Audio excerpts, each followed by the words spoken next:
তাহলে এবার একটু ব্রাজিল ফ্যানদেরকে কিছু বলি নাকি? আমার ভাই,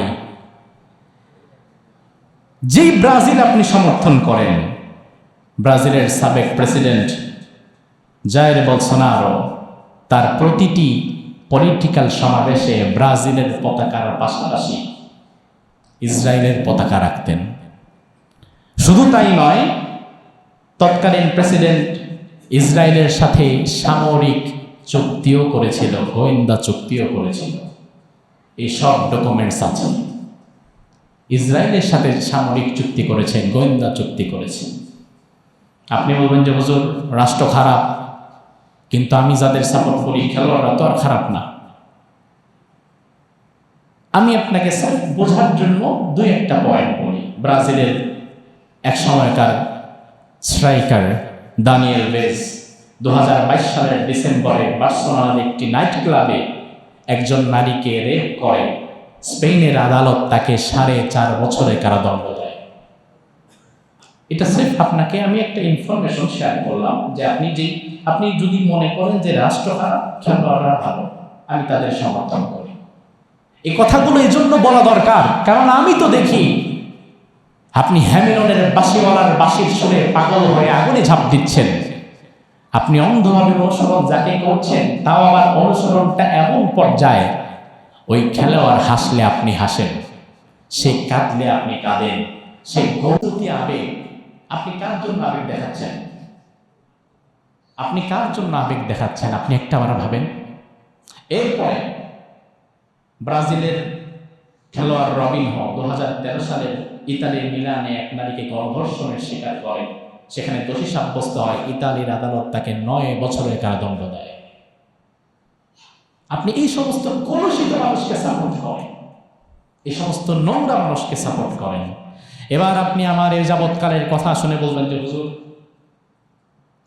বাদ দেন, রাষ্ট্র খারাপ আর খেলোয়াড়রা ব্যক্তি জীবনে যাই করুক না কেন ওইটা বাদ দেন না, আপনি খেলার সাথে তাদের ব্যক্তি জীবন মিলান কেন?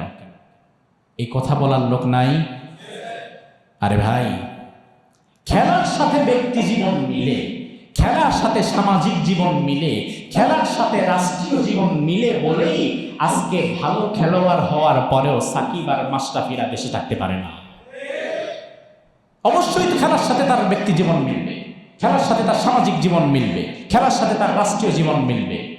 একজন মানুষ খেলোয়াড় ভালো, কিন্তু সমাজের মানুষকে ক্ষতি করে, সে রাষ্ট্রের ক্ষতি করে, সে হাজার হাজার মানুষকে ক্ষতি করে, শত শত মানুষের সে ক্ষতি করেছে, তাহলে এমন মানুষ যতই ভালো খেলুক না কেন ওই ব্যক্তিকে সমর্থন করা কোনো সুস্থ বিবেকের কাজই না। এবার আপনি বলবেন খেলার মধ্যে রাজনীতিটাই নেন না। আমাদের দেশের সাপোর্টার্সরা এত অন্ধভক্ত, এই জন্য আমি তো মাঝে মাঝে বলি আমাদের দেশে যারা ফুটবল সাপোর্টার্স এরা মূলত ফ্যাসিস্ট সমর্থক, অন্ধভাবে সমর্থন করে। সমর্থনটা শুরু হয়েছিল ওই ছোটবেলায় খেলা যখন বুঝতাম না, বাপ চাচা আশেপাশের ফ্রেন্ড সার্কেল বড় ভাই যারা ছিল সিনিয়র তারা যা করতো আমিও, আচ্ছা ভাই কি এটা, কি এটা ব্রাজিল, ও তাই না, তাহলে আমিও ব্রাজিল, অবুঝ অবস্থায়। এরপরে যখন বড় হয়ে বুঝলাম, বুঝি আর না বুঝি ছোটবেলা থেকে পড়ে আসছি, এখন দল চেঞ্জ করবো নাকি, এখনো ওইটা ওইটা মানে ওইটা সারা জীবন ওইটা, এখন ব্রাজিল হারলেও ব্রাজিল, জিতলেও ব্রাজিল। অন্ধভক্ত ফ্যাসিস্ট সমর্থক, অবুঝ সমর্থক তারা। আপনি এবার বলবেন যে হুজুর খেলার মধ্যে রাজনীতি ঢুকায়েন না, আর আমি আপনাকে প্রমাণ করে দেব এই খেলা রাজনীতি ছাড়া চলেই না। খেলার মধ্যে রাজনীতি ঢুকাবেন না এই কথাকে আমি দ্বিখণ্ডিত করছি। 2022 সাল ইউক্রেনের সাথে যুদ্ধ হলো রাশিয়ার, মনে আছে? কথা কয় না? আচ্ছা, আমেরিকা কার পক্ষে ছিল? কার? ইউক্রেনের পক্ষে। 2022 সালে ইউক্রেন রাশিয়ার মধ্য দিয়ে ফিফা রাশিয়ার ফুটবল টিমকে নিষিদ্ধ করে দিল। আচ্ছা, রাশিয়ার ফুটবল টিমের প্লেয়াররা তারা কি কেউ যুদ্ধ করে? বুঝে না কথা, যুদ্ধ করে? তাহলে তাদের নিষিদ্ধ করলো কেন? তাদের নিষিদ্ধ করাই প্রমাণ করে খেলার মধ্যেও রাজনীতি আছে। আপনাকে এবার আমি রিসেন্ট এক্সাম্পল পেশ করছি। ইরানের উপরে সময়ের সেনা বর্বরিচিত হামলা করল আমেরিকা আর ওর বন্ধু কি নাম, নিকৃষ্ট প্রজাতি, বারবার নামও নিতে চাচ্ছি না, আমেরিকার নিকৃষ্ট প্রজাতি, এই দুইটা মিলে ইরানের উপরে সময়ের নৃশংসতম নগ্ন হামলা তারা করল। আয়াতুল্লাহ আলী খামেনিকে বিদায় করে দিল। ইরান ফুটবল বিশ্বকাপে চান্স পেয়েছে, কিন্তু কতটা দ্বিচারিতার শিকার তারা হয়েছে দেখেন। ফুটবল বিশ্বকাপ যে দেশে আয়োজন হয়, ওই দেশে প্রত্যেক দলের জন্য আলাদা বেস ক্যাম্প থাকে, যেখানে তারা থাকবে, রেস্ট করবে, প্র্যাকটিস করবে। সেখান থেকে শুধু কয়েক কিলোমিটার গিয়ে যে ভেন্যুতে খেলা, ওই ভেন্যুতে তারা খেলবে। সব দলের বেস ক্যাম্প আছে, ইরানের বেস ক্যাম্প তারা উঠিয়ে দিয়েছে। যে ইরানের কোনো বেস ক্যাম্প আমরা দিব না, আকাশ কুসুমের কোনো আওয়াজ না। ইরানের বেস ক্যাম্প তারা তুলে দিয়েছে। অবশেষে ইরানকে বাধ্য হয়ে তার বেস ক্যাম্প ফেলতে হয়েছে তিজওয়ানাতে, বিশাল দূরে আমেরিকার বাহিরে, মেক্সিকোর একটা সীমান্তবর্তী জায়গাতে তাদের বেস ক্যাম্প তারা থাকতে দেয় নাই। শুধু তাই না, ইরানের যে সমর্থকরা হোটেল বুক করেছে, স্টেডিয়ামের টিকিট বুক করেছে, তাদের সকলের টিকিট ক্যান্সেল করে দেওয়া হয়েছে, যে এদের কোনো সমর্থক দরকার নাই, পুরা গ্যালারিতে ইরানের জন্য কেউ না থাকে, এই ব্যবস্থা তারা করেছে। সব টিম আমেরিকায় থেকে প্র্যাকটিস করে খেলতে আসতো, আর ইরানকে খেলতে আসতে হতো হাজার হাজার মাইল দূর থেকে। আবার খেলা শেষ আধা ঘন্টা উপস্থিত দিত না, দ্রুত ইরান থেকে বের হওয়া, দ্রুত আমেরিকা থেকে বের হওয়া। এতটা বিরূপ আচরণ তাদের সাথে করা হলো। এবার আপনার সুস্থ বিবেকের কাছে আমি জানতে চাই, খেলার মধ্যে রাজনীতি আছে না নাই?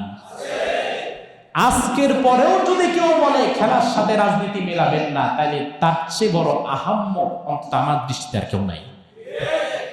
অবশ্যই খেলায় রাজনীতি আছে, অন্যথায় ইরানের সাথে বিরূপ আচরণ কেন তারা করল?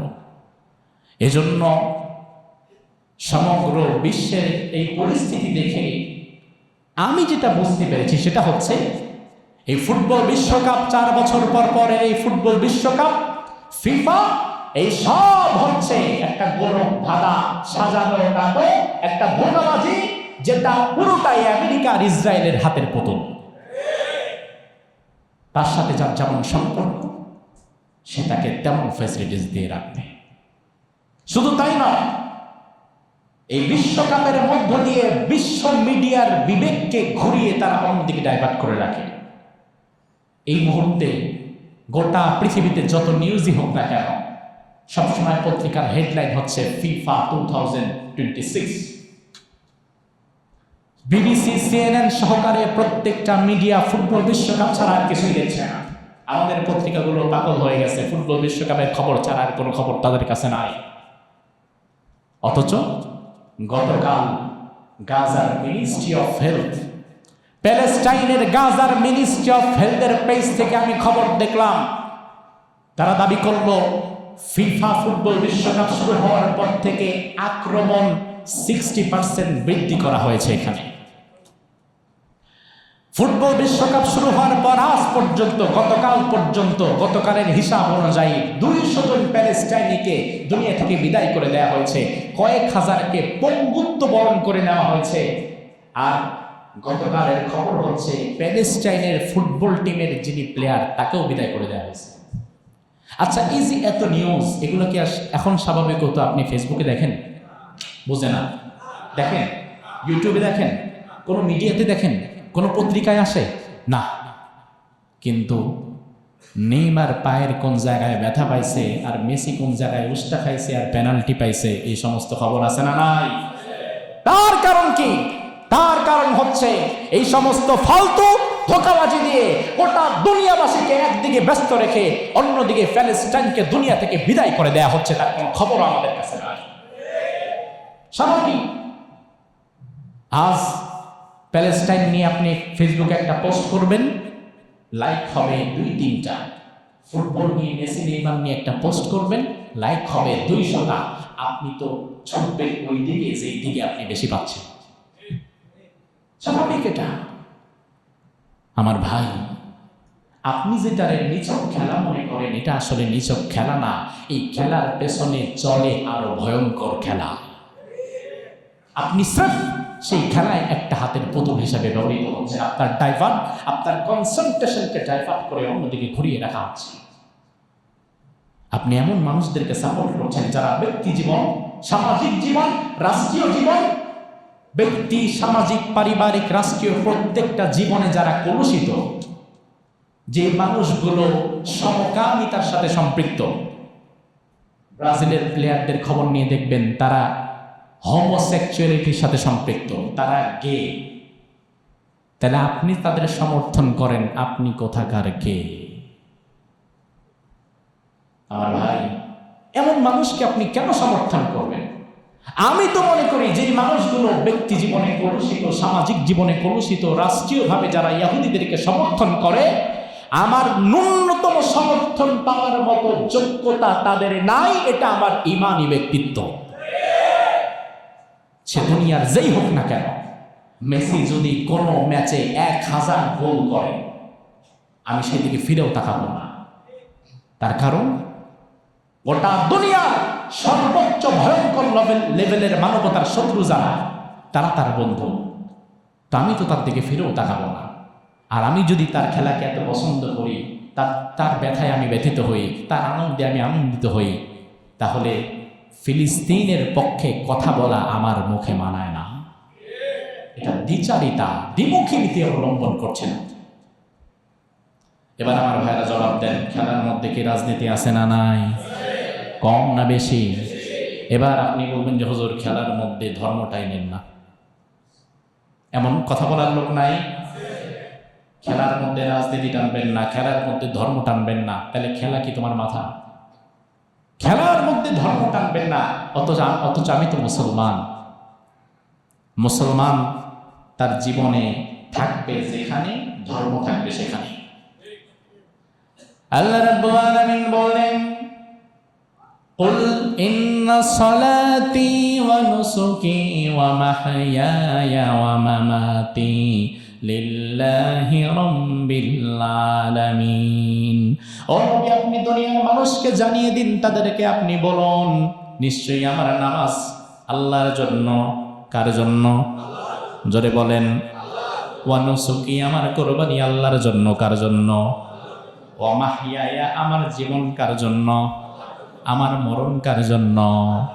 আমার ভাইরা, আমার নামাজ, আমার কুরবানি, আমার জীবন, আমার মরণ, জীবন থেকে মরণ পর্যন্ত যত কাজ আছে, এই সব কাজগুলো করতে হবে কার জন্য?